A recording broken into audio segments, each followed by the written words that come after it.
Idaho Matters is brought to you in part by St. Luke's Pharmacy, now offering free home delivery. For daily medications or one-time prescriptions, home delivery is easy to set up. It's convenient and safe. St. Luke's Pharmacy, now delivering to your doorstep.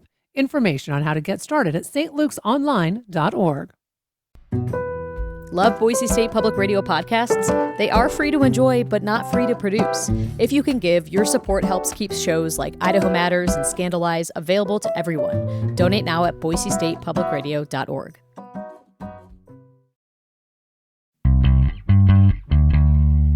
From the studios of Boise State Public Radio News, I'm Gemma Gaudette. You're listening to Idaho Matters. It's Friday, which means it's time for our Reporter Roundtable. This is when we get you up to date on the news that made headlines this last week. And today, our panel includes Lisa Leet with EastIdahoNews.com, Nate Eaton, News Director at EastIdahoNews.com, Drew Dodson, reporter and editor for the Valley Lookout. And first, we're sitting down with Murphy Woodhouse. He's the Boise reporter for the Mountain West News Bureau, because Murphy recently took a closer look at the mental health challenges facing those in wildland fire. And a warning, we will be discussing suicide and other difficult topics. So for anyone who is struggling, you can always call the crisis hotline at 988. So let's take a listen. Sled hockey is exactly what it sounds like. Players hold stubby sticks tipped with ice-gripping spikes as they careen around the rink, sometimes even in the direction they intend. Nobody is good the first time they play, not even hotshots, some of the country's fittest, most elite wildland firefighters. A buzzer ends the scoreless first period. Does firefighting set you up at all for this sort of game? No. I mean, my lungs maybe, but not the other parts of my body. That's Ben Strawn, who's worked in wildland fire for a quarter century, mostly on interagency hotshot crews. He's now the superintendent of a California-based shot crew. He lays out his second period strategy. We're going to try and put the puck in the back of the net, you know what I mean? 1, 2, 3, Bearcats! With a cheer, his team, the Bearcats, spread back out on the ice. But it was their opponents, the hastily named Let's Go Club, who scored the first goal. In the final period, the Bearcats answered Let's Go's second, but never closed the gap. I would say it was the result we were looking for, which was fun, camaraderie, a little bit of playful competition. That's Elena Wilson, a certified therapeutic recreation specialist with Sun Valley-based Higher Ground. The bonding and physicality are key elements of the program and feed into the more serious group discussions of trauma, professional identity, and other weighty topics. What we do in our leisure time or our recreation time has a massive impact on our quality of life. For more than 2 decades, the nonprofit has worked with veterans, folks with disabilities, and more recently, first responders, providing them with outdoor adventures paired with mental health support. This is the first time the group has worked just with wildland firefighters. Patricia O'Brien, a former hotshot now with the Department of Interior, conducted one of the first large studies of wildland mental health in the late 2010s. She worried whether she'd get to 500 firefighters and ended up with 2,600. I think that's a reflection of people are interested, and that has only continued to grow. O'Brien found evidence of substantially higher rates of depression, anxiety, PTSD, and suicidal ideation than the general public. I'd like you to take a moment to really ground into the map beneath you. The next morning, Elena led the group through a 15-minute meditation. May I be happy. Afterward, Ben, the hotshot soup, says that the fire line is a workplace that pushes people to their limits, and sometimes beyond them. It's hard, grueling work, spending a lot of time outside in smoky, ashy, dry, hot conditions. It means months away from family, he says, and little time to process the many challenges every season brings.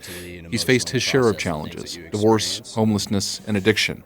And in 2020, he says he attempted suicide. All of these challenging moments that I've gone through, it gives you an opportunity. You stand at a crossroads. Now with a leadership role, he says his goal isn't to forge hotshots. What I'm way more interested in is making good human beings, because good human beings are good hotshots. Programs like Higher Grounds, he adds, can give firefighters space for reflection and connection to others facing the same challenges. Early career firefighters like Stella Vincent, who's on an Oregon-based hand crew. And I think we need more things like this in the fire world. After breakfast, Stella and the rest of the crew headed to the famous Sun Valley Resort. Stella is a beginner snowboarder. I'm so stoked. This is awesome. The conveyor belt style lift slowly carts her to the top of the bunny hill. Because you want to maintain the ability to ride switch. Armed with pointers from Elena, she makes her way slowly but surely to the bottom. This whole experience, there's been such a huge emphasis on play.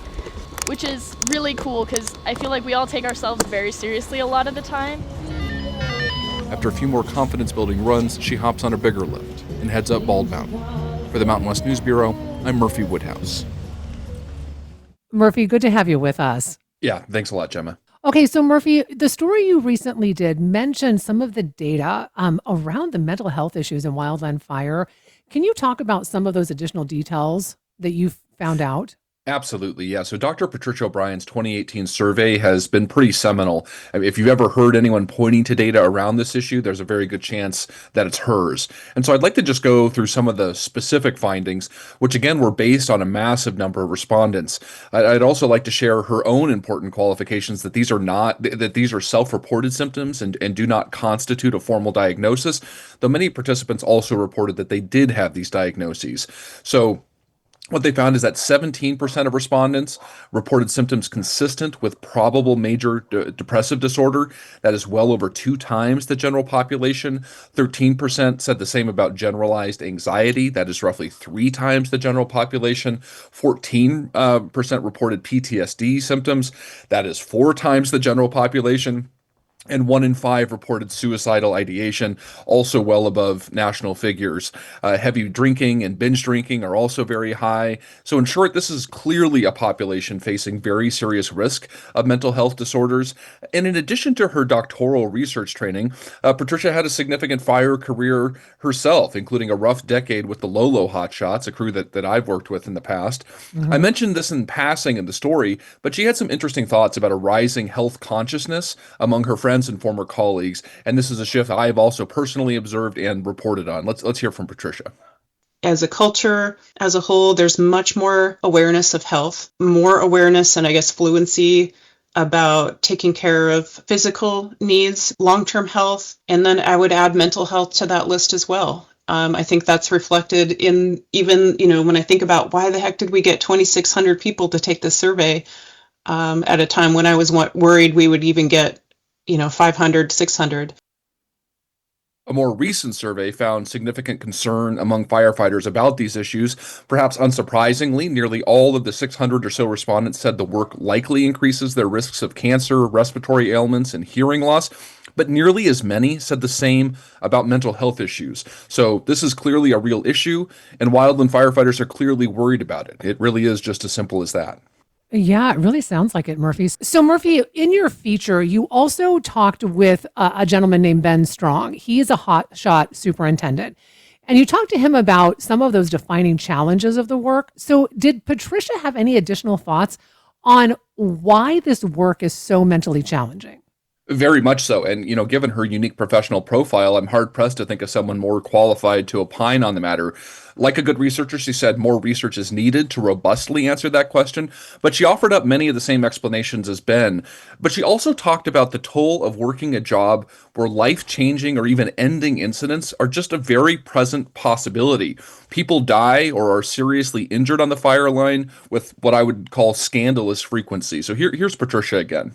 Working under risk is stressful. Many people have had close calls and other experiences themselves, and many people that work in this community have also experienced close calls, near misses, and sometimes tragedy involving coworkers or people close to them, or I would say even just by existing in this community. So my time in fire was much shorter than hers, but I can very much affirm this. I had multiple close calls and witnessed others and was on incidents with significant fire line injuries. I really only share that just to illustrate how pervasive this reality is. And, it's not my tragedy to comment on, but I do want to acknowledge that a member of her former shot crew was killed during a fire line tree felling operation in 2016. And another factor behind all of this that I'm definitely not the best person to weigh in on are the challenges faced by women firefighters who are a distinct minority in the fire world. And Patricia acknowledged that women and other underrepresented groups do face unique challenges. So can we talk a little bit more about that, Murphy? Because you're right. I mean, I think a lot of times when we think about firefighters, just culturally, we think about men, right? But as you Absolutely. said, women are firefighters. There are other underrepresented groups in this industry. And I understand that you spoke with another person, right, who is positioned to weigh in on this issue. Absolutely, yeah. So I mean, this event, the pilot recreation therapy program I went to in Sun Valley, is what I call a target-rich reporting environment. Lots of compelling people with lots of compelling experiences. So Virginia Avery is also a former hotshot, but also a Navy veteran, a suicide survivor, and now a licensed clinical social worker that Higher Ground contracted with for the event. Unsurprising, given her background, of course, but she does specialize in therapy work with wildland firefighters. So she has experience with wildfire in general, as a woman, but then also as a non-firefighter parent whose partner is still in fire, and so she really has kind of several key vantages on the issue. So while acknowledging that there have been improvements, she says women firefighters still face harassment and professional consequences like being passed over for promotions, as well as, albeit more rarely, sexual violence. And she said she was very disappointed by the Trump administration's abandonment of efforts designed to enable more women to get into wildfire. And that's an issue that my Mountain West News Bureau colleague Yvette Fernandez has reported on. But Virginia also had some thoughts about the mentally trying circumstances faced by firefighter families trying to raise children. Let's hear from her about that. What I found was that there was military expectations on a paramilitary organization without military support. So there isn't the housing, there isn't the childcare, there isn't the wives groups. All of that has to be grassroots and driven by us. So she's obviously very concerned about wildfire's mental health problem, but where she sees progress is just really not needing to convince anyone of its seriousness anymore. She often gives presentations to public land agencies and has been surprised by the hunger for the information and how little resistance she encounters. There's widespread recognition that she argued of just how unsustainable the current situation is. So Murphy, you mentioned Higher Ground. Now this is a outside group that's focused on helping these firefighters. Let's talk about the federal government, though. Have they responded to this at all, or are they leaving it to outside organizations? Yeah, so I do first want to say that I very much share Virginia's concerns about the federal government stepping away from efforts to address fire's serious gender diversity problem. If I recall correctly, it's something like it's either 84 or 86% of federal wildland firefighters identify as men, meaning that women are just a barely double-digit percentage of the workforce. I did 4 seasons and worked directly with just 2 women. That's a problem because the fire line it ought to be for everyone who cares about public lands and public service. But there are other ways that the federal government has meaningfully responded, and I think perhaps most significantly, the Interior and Agriculture departments collaborated and stood up a free therapy service that comes with 16 free sessions a year for all federal wildland firefighters, including seasonal workers. And I actually spoke with the head of the Joint Wildland Firefighter Behavioral Health and Wellbeing Program last summer, and she told me that, quote, people have been waiting for something like this for quite some time. And so obviously more needs to be done, and there has been some backsliding, as Virginia noted. But through my reporting, I can certainly say that there are people on the inside of these agencies, very much like Patricia, who are sincerely concerned about these issues and are trying to respond. So both Patricia and Virginia, my understanding is that they are now out of fire. But you talked with another woman, her name is Stella, and she's at the start of her fire career. So what did she tell you about the program? And did she talk about any mental health issues that she's facing or that she's aware of? Absolutely, yeah. I mean, she had a lot of interesting thoughts. And as another woman in fire, she affirmed the unique challenges mentioned by Virginia and said she's experienced unwelcome objectification and sexism. But she's also on a crew that she says has zero tolerance for that kind of thing and has 2 former women hotshots as colleagues that have been a big help in that. But she had a wonderful time with the Higher Ground program, and she definitely wants to see more things like it. But she also said that she's seeing the same cultural shift underway that many current and former wildland firefighters are seeing, and to a degree, policy shifts that reflect those growing concerns. And here are her thoughts about that. I'm stoked about it. I'm glad that those things are happening. When I told some people on my crew I was doing this, I got the feeling that this was kind of out of the realm of possibility when they had first started. So clearly big steps are being taken. My only fear would be that it stops here. I think we need to continue down this path.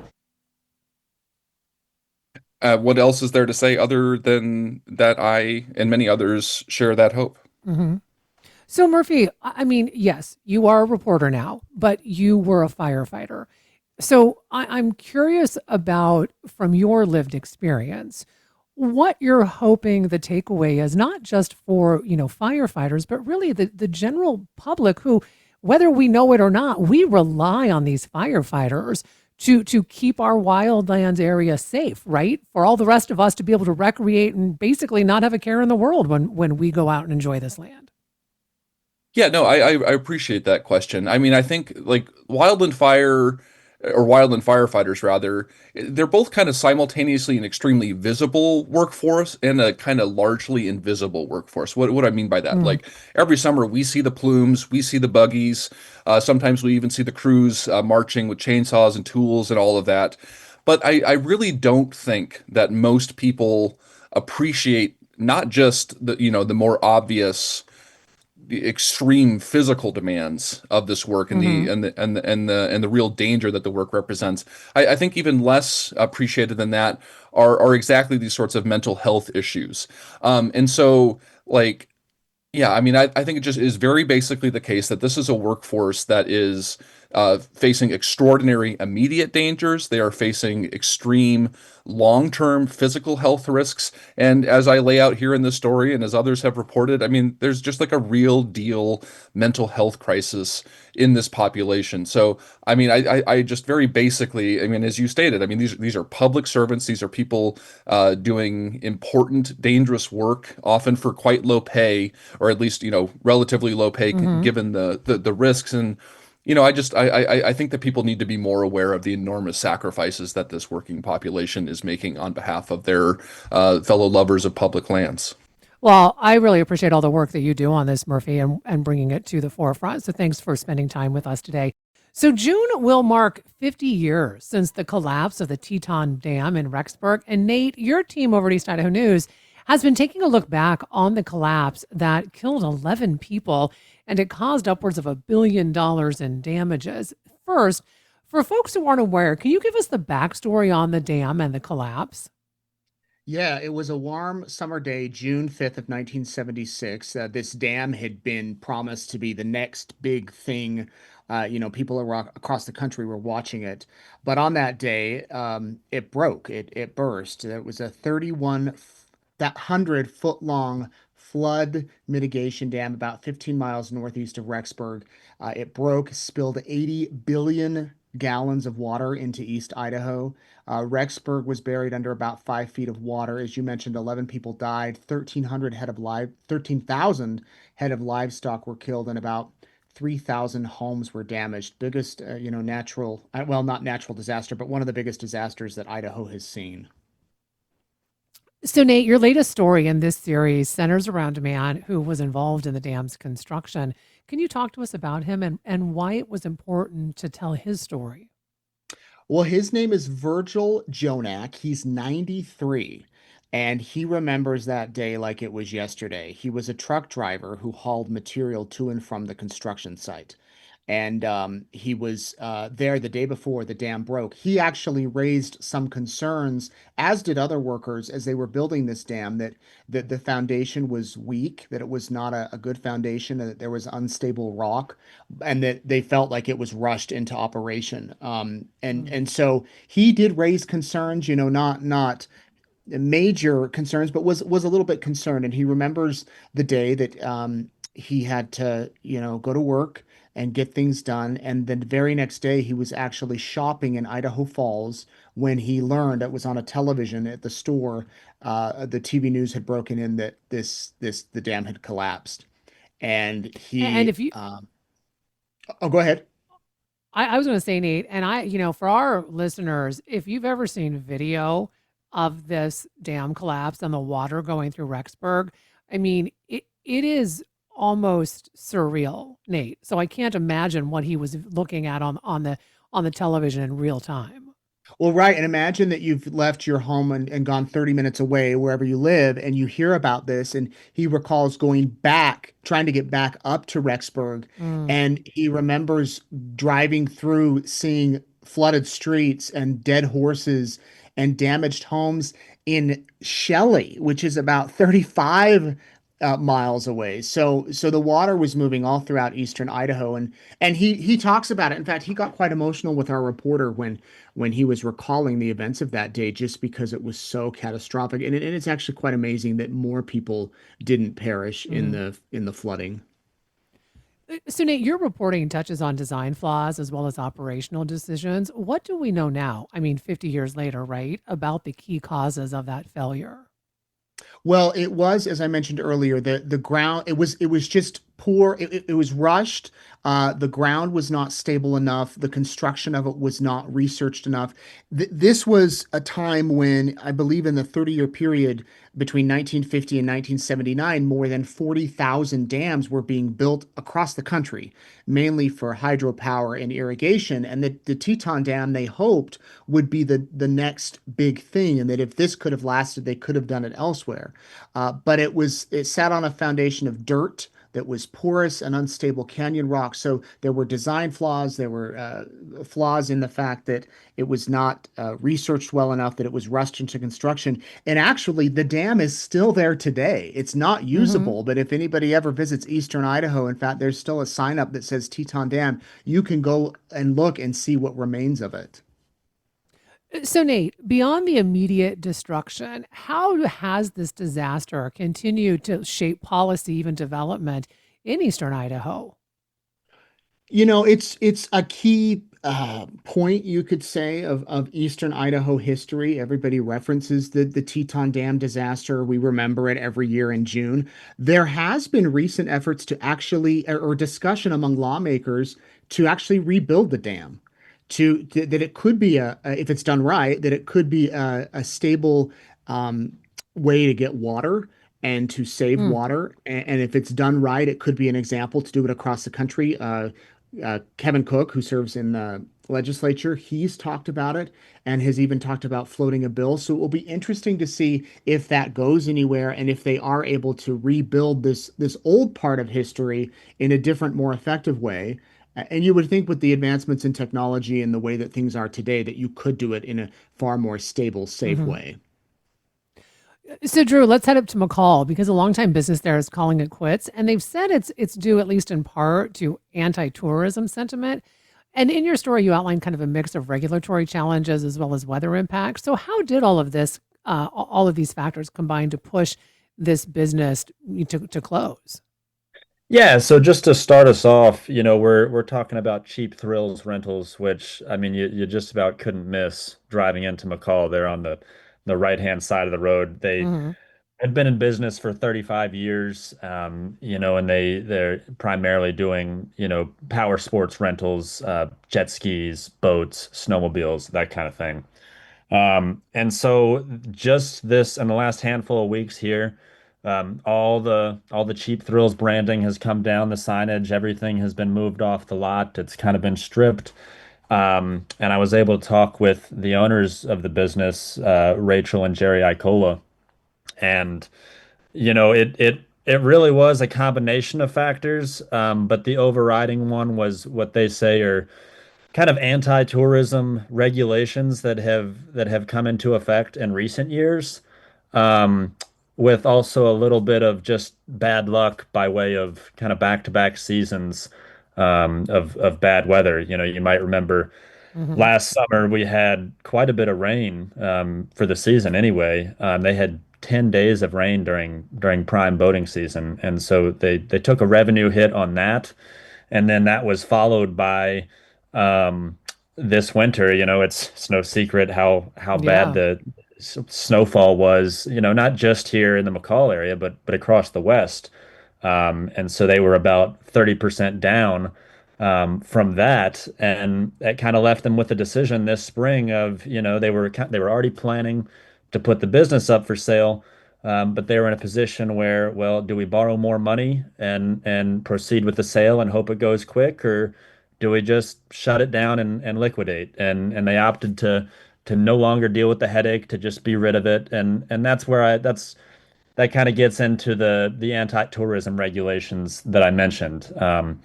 In the Hmm. last couple years, it started in the city of McCall, where the city adopted new boat ramp fees for the use of, the ramp right there by Mile High Marina and Legacy Park. Hmm. It's one of only two boat ramps on Payette Lake. The other one is in Ponderosa State Park.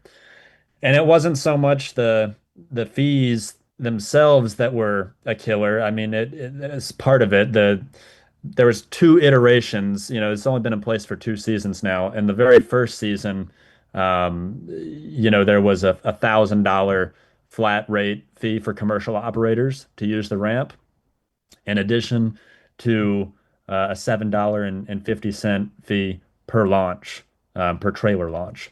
And so the Icolas penciled that out, and it was gonna, I think they said $25,000 is what they believed that would cost them. And on account of that, they decided to go ahead and sell off their rental jet ski fleet, which there was, I don't want to get too long-winded here, but there was a whole nother Hmm. aspect of that. If you're interested, please do check out the story. But in any case, the fees wound up changing for the most recent boating season last summer to be a $1,500 flat rate. So the Oh. per launch trailer fee went away, and that of course changed the calculus for them. But they'd already made business decisions based off that, and so that was So part of the frustration. Um, at the so same bottom line, Drew, is this is this an isolated case, would you say? Or do you think there's in the reporting you've done, is there a broader shift in how these tourism dependent businesses are operating in McCall? I think this is the natural kind of debate, right? Where McCall once upon a time was an industry town. And in the last handful of decades, it's transitioned to a tourism town, and there are uh, stress points that come with that. And this is kind of one of them where, locals feel like the tourism is too much, but at the same time, how much um, a lot of us have jobs because of it. And I'm not just talking about hospitality jobs and Hmm. those jobs that, you directly think about as being associated with tourism, like Cheap Thrills Rentals, but even somebody like me, a media role, like how much of that is a result of the fact that there's so much interest, outside interest in a place like McCall. And so I think you just have these battles. I don't think it's necessarily an isolated incident. I think it's more of just a reflection of the changing times and the stressors that come with it. Yeah, well, appreciate that update. So, Lisa, the last time you were on, you told us about the city of Blackfoot's chief of police retiring. Well, they've got a new police chief, or they will be soon, and he's a very familiar face within the Blackfoot Police Department. So, tell us about him. Yep. So last week at the city council meeting, Mayor Scott Stufflebeam appointed Captain Wes Wheatley to be the new chief of police to replace Gordon Croft, who's retiring on the 20th. And that's also the day that Captain Wheatley will take the oath of office. And he's a young man, just barely in his early 40s, and he's been with the force for 18 years in various capacities and came highly recommended from past and current colleagues and the entire city council. And the mayor told me that appointing him was the easiest decision he's ever made in his life. And I think he'll be great to work with. So, Lisa, speaking of what you said about coming highly recommended, I mean, it sounds like there were quite a few people within the community, but the department themselves that were very happy about this decision. Yep. Even like the past police chiefs that haven't even been on the force for years recommended him. The city council and numerous people in the community highly recommended him too. And I know just having worked in media for many years in the Blackfoot area that he's going to be great to work with. So, Nate, the Shoshone-Bannock tribes are honoring a longtime legal leader whose decades of work helped shape and defend tribal sovereignty in East Idaho. Can you tell us about William Bacon's legal work? I know he went by the name Bill, but how it really impacted governance for the Shoshone-Bannock tribes. Yeah, he's been kind of a rock there with the Shoshone-Bannock tribes. He has not only spent 12 years as a tribal judge, but 24 years as part of the tribe's legal council.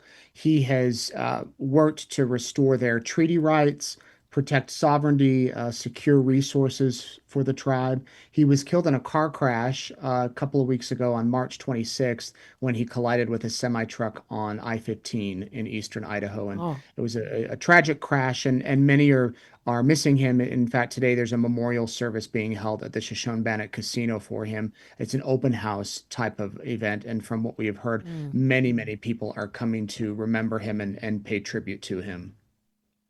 So, Nate, what does the community response to his passing really reveal and say about his influence? I mean, and both, within the tribes, but also really across the broader legal community. Well, he did a lot. Probably one of his most notable achievements was he worked hard with the U.S. Supreme Court to overturn, it was called Ward versus Racehorse decision back. It was a decision made in 1896 that restored the tribe's treaty rights to hunt, fish, and gather off reservation, which if you think about it, that's a big deal to allow the tribes to be able to expand past their reservation. He also worked hard to deal with legal matters concerning hazardous waste storage on the reservation. Really, any legal issue that came forth dealing with the Fort Hall tribes over the past 20, 30 years, he has had a key in, and he will be missed. He would be he would show up at these sweat lodge ceremonies, the traditional sweat lodge ceremonies and the Sundance ceremonies. He was not Native American himself. But it didn't matter to him or the people there at Shoshone-Bannock because they felt like he was one of them, and he felt like he was one of them. And talk a little bit more, if you can, Nate, about his career and how it impacted the tribes, because my understanding is he was a tribal judge, right, for more than a decade. Right. He was a tribal judge over a decade. I believe he spent 12 years. And there are different legal rules when it comes to what happens on the tribe. So he would, have hundreds, thousands of cases that would appear before him and worked his way up to be a judge from being general counsel and really saw history kind of unfold over the past few decades. Also worked hard to expand the relationship outside of the tribes with by extending to the local communities and working with local city and county governments as these jurisdictions have to have some sort of cooperative agreements when these sticky issues come up and people can get passionate in their ways. He was known to negotiate well and be able to have friendships on all sides. It sounds like he's really going to be quite missed. I mean, because of all of the work that he did with and for the tribe in particular, Nate. I mean, sovereignty is such a big issue, and really the impact that he leaves behind.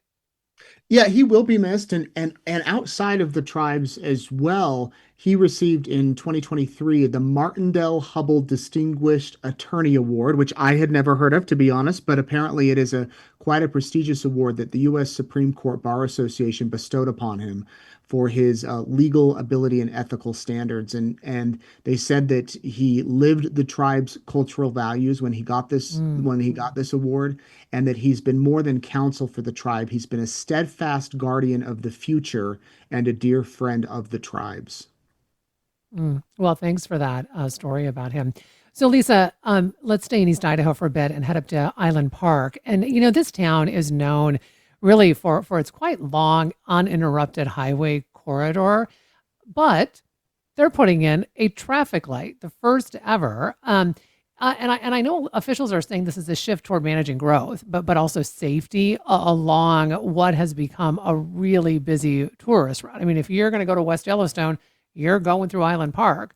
So what specific safety concerns or traffic incidents led transportation officials to prioritize this intersection for Island Park's first signal? Do you know the locals and the tourists that travel through Island Park have actually been begging for a stoplight there for many years? Like you were saying, they brag about having the longest main street in America, 30 miles long. And this particular stoplight is going to be right on the intersection in the Elk Creek area of Highway 20 and Yale Kilgore. And it gets during the peak summer months, it gets highly congested. And so the safety issues were based on public input and studies that the ITD did as far as trying to get people to enter onto Highway 20 from Yale Kilgore and to also turn left to get onto Yale Kilgore from Highway 20. So it's much, much needed. So, Lisa, is it already up and running? I'm not quite. They're working on it, and ITD told me that it should be good to go by early June. Okay, so right in time for tourist season, then for that Mm-hmm. summer tourist season to hit. So, Lisa, you mentioned the residents and frequent visitors asking for this. So, what has been their reaction to the fact that they're finally getting this light that's really going to hopefully help with traffic flow? Yes, it will. I personally drive that particular road quite frequently myself, and you literally during the peak summer seasons, it takes forever to get onto Highway 20, especially if you're trying to turn left. So locals that have lived there for many years, of course, they don't like seeing change in their small town, Mm-hmm. but they do know that it's needed and they welcome it as far as trying to get to where they're going in a timely manner. Well, and I know it might not seem like a big deal to be talking about a traffic light coming into Island Park, but again, Lisa, this is such a huge tourist destination. So, there is a reason I think for other people outside of Island Park to care about this. Yep, definitely. Because I mean, the locals in Island Park during the winter season are probably less than 3,000. But once after Memorial Day hits, that town balloons into like, I mean, it just increases by thousands. So it's definitely going to help traffic flow this summer. So, Drew, there is a legal dispute in McCall going on. And my understanding is it is spotlighting a really complex balance between infrastructure repair, environmental protection, and then regulatory enforcement. And this all has to do with the North Fork Payette River. At the heart of the case, it seems to be a disagreement over how to handle wastewater during repairs. So, can you talk to us about this? And what are the key sticking points between the sewer district and the Department of Environmental Quality? Yeah, so just to, I guess, orient everybody to what we're talking about here. This has to do with a 268 million gallon storage pond on the south side of Dinehard Lane for treated wastewater. This is not raw sewage. This is wastewater that's already been through the process and is being held for typically land application, is how the sewer district gets rid of it. There's farmland south of McCall that it's used to irrigate.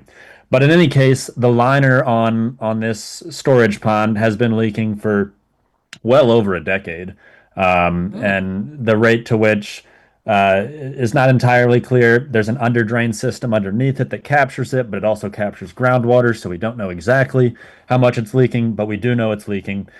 And recently, the DEQ and the sewer district have been working together on a plan to replace that liner.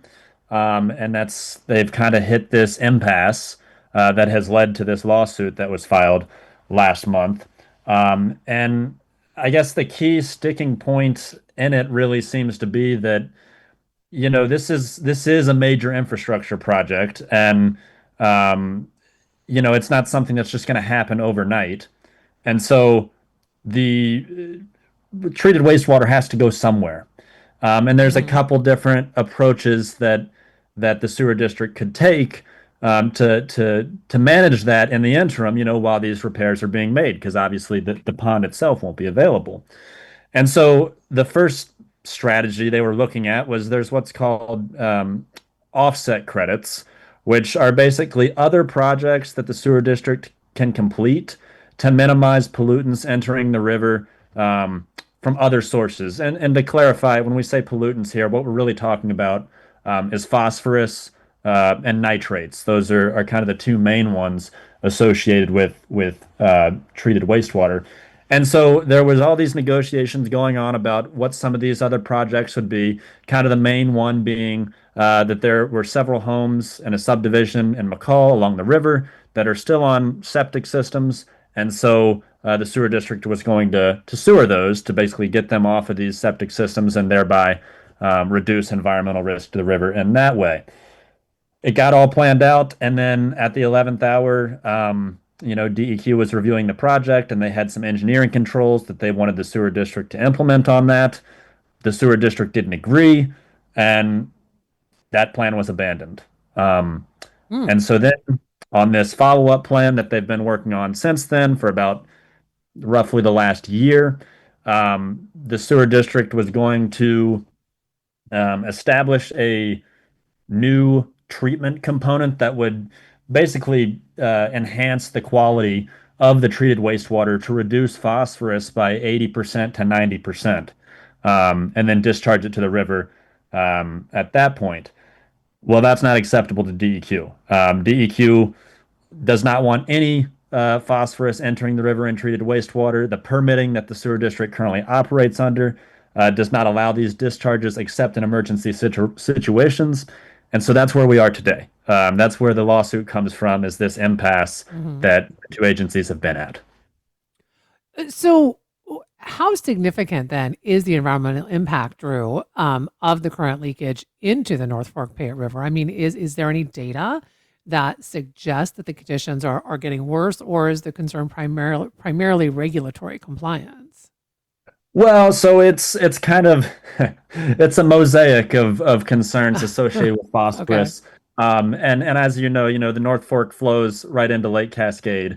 And so really, I guess where the rubber meets the road on this is you hear about these toxic cyanobacteria blue-green algae blooms that Lake Cascade has been plagued by in recent years, and it's not alone. There's a lot of shallow water bodies across the state that have similar problems, and part of it is due to just the reality that Lake Cascade is really a reservoir, despite the branding, and so there's just a lot of naturally occurring phosphorus in the ground here. For one, there's a lot of agriculture, a lot of cattle, and on top of all that, there's a lot of other septic systems around Lake Cascade. And so it's hard to pinpoint, how much is the leaking sewage, the leaking wastewater pond responsible for some of these problems.